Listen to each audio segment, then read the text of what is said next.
day 2, and yesterday I did not do any training because I had a really full day. But what I found is that there were some times when I knew what I was typing and I was able to type using touch type, but I was mostly using what I call poke type. So because I didn't know where the letters were that I needed, or because I was often having to use punctuation and capital letters, which I don't quite have the memory for yet, I don't know where the keys are. I was having to type like this so that I could see the keys, which was really, really slow. So I'm trying to do like 10 minutes or so of the training as often as I can, so that I get better at the touch typing, which means hopefully I'll get faster at the typing. And I've done a couple of webcams so that you can get a different view of the keyboard, so hopefully that helps a little bit with regards to what you can actually see. So let's see if I can just get this one a little bit better angle. There we go, that's better. So I'm going to just continue with this one. So I've been through all of the exercise 7, where you're learning new letters and putting together longer words with combinations of the letters that we've already done. So now what I'm going to do is, I've done this one, but it says once you've done it, try using the shift key for the M to do a capital M for May.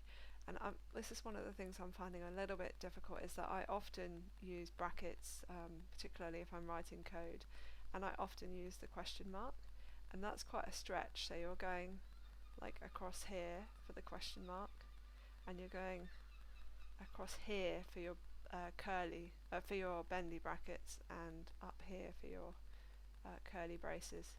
So that's quite a it's pretty much my maximum span. So it's hard and it's not easy to do quickly. So more practice needed, definitely. So see how I'm doing here. I'm also going to try and find a typing speed tool to see how I'm doing in terms of my typing speed, but I haven't done that yet, so that'll be for tomorrow. So let's start again.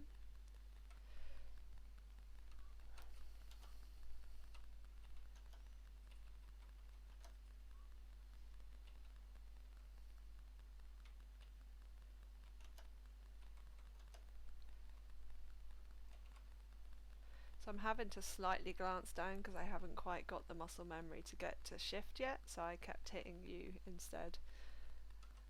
Oops.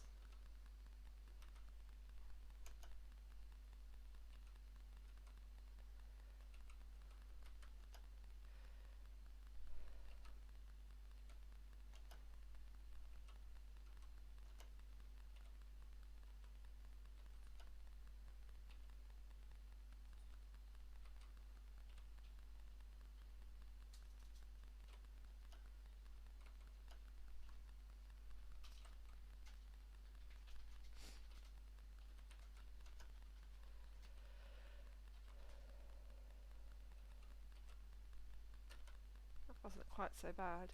I am still having to really concentrate, so I really struggle if there's noise around me, or if the cats are playing around, or if there's a conversation happening, because it distracts my attention.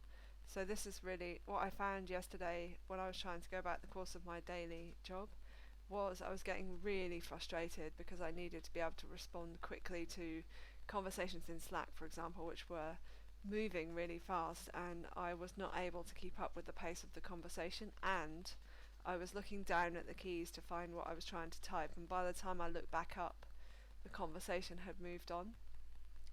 And the same for emails, like it was taking me really, really long to respond to emails. So I did, in the interim, I have put a voice dictation plugin on my Chrome so that I can do that kind of thing in emails particularly quickly by dictation whilst I catch up with my speed.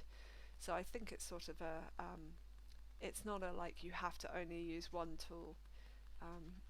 For me, because I use tech and I use computers all day every day, it's like I need to still be effective and efficient in some things.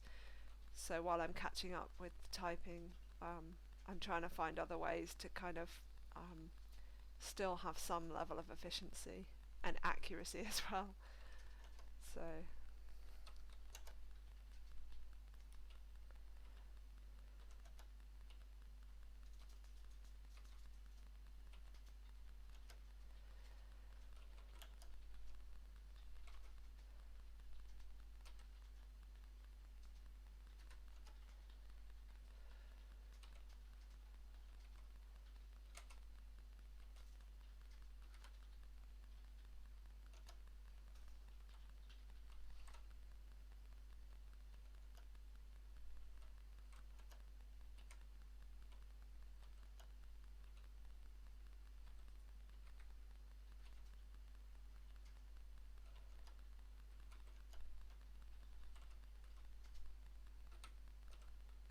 So I'm still having that overstretching a little bit, particularly with the M and sometimes occasionally to the S. And sometimes I hit N instead of H if I haven't come back to the home key.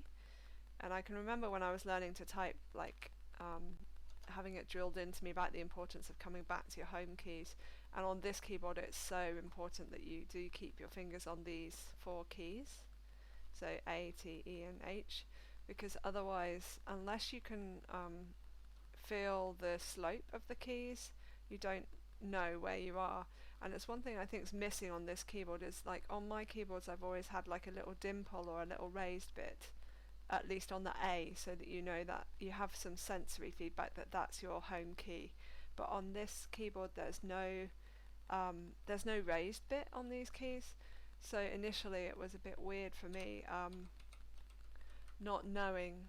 not having that sensory feedback that my finger was in the right place, it was on the right key. So maybe I've just been spoiled. But yeah, so this is where I'm at the moment. I think I've made pretty good progress, but things I'm noticing is my perfectionist tendencies, because I want to be able to do it perfectly, and I have a bit of a tantrum if I can't complete something perfectly when I'm doing these exercises. And also just the brain power it takes to be having to really focus on the words that you're typing. So it's given me a lot of respect for people who are maybe new to typing, and we're expecting them to sort of keep up with people like me who've been typing for most of our lives, you know. And funnily enough, I sent my mum a picture and the video that I did, and showed her the keyboard that I'm using, and I think her words were, "Oh my god, there's no way I would ever be able to do that." So it is quite a thing, having to relearn something that's so fundamental to your work particularly.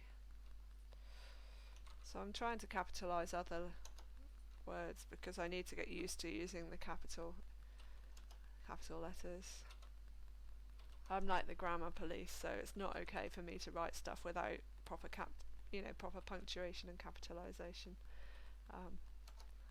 Firstly, because it makes me twitch, and secondly, because other people will start wondering what the heck's going on if I start sending stuff out that's not really good grammar, because that's what I'm kind of known for.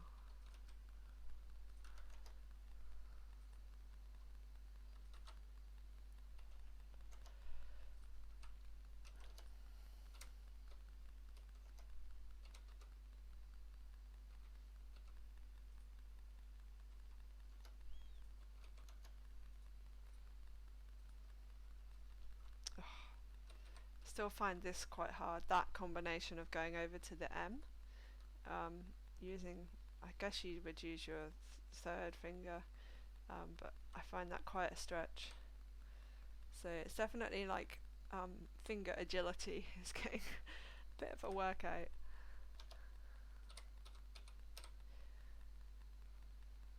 There we go. So that's all I got time for today, but yeah, I think I'm making good progress, and I'm going to keep working at it over the next few days.